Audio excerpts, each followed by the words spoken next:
Hello, everyone. At the end of last week, the Christian writer Simon Cross wrote a reflection that got me thinking. He wrote, "The deadly liquid dihydrogen monoxide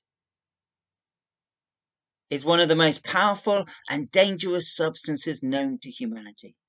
It wreaks havoc on the landscape, can cause horrific burns, is frequently found to have killed humans, and is a major constituent part of acid rain." He went on to write, "Despite its undeniable destructive capabilities, it's used regularly in almost every home in the UK. It's used widely in cleaning products and is pumped into a range of foodstuffs. Bottles of it are readily available in shops across the country." For those who don't know, dihydrogen monoxide is another word for water. And if you didn't know that, his description, certainly the first part of it, would have never led you in that direction. What we call something, how we describe it, makes such a difference to how it is seen. Newspaper journalists know this all too well. The headline that they choose to pick,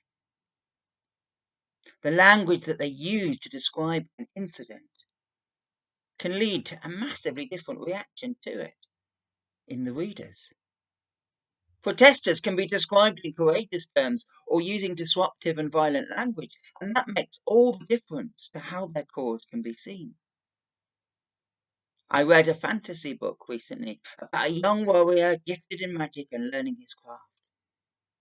He manages to curse a child when he meant to bless them because he made a simple mistake in the grammar he was using. We may not have the power to quite do that, but we do all have huge power when we use language. We can all help to destroy or to build reputation by the words and the descriptions we choose to use. Jesus understood well the power of language. He was careful in his responses to people and to the questions asked of him because he knew that. He knew that what he said had a power far beyond what he might intend.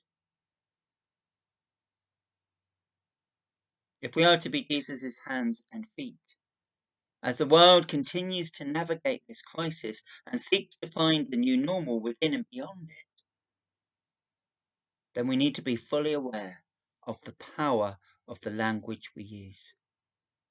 And be aware that what we say about someone and about something and how we say it is hugely important.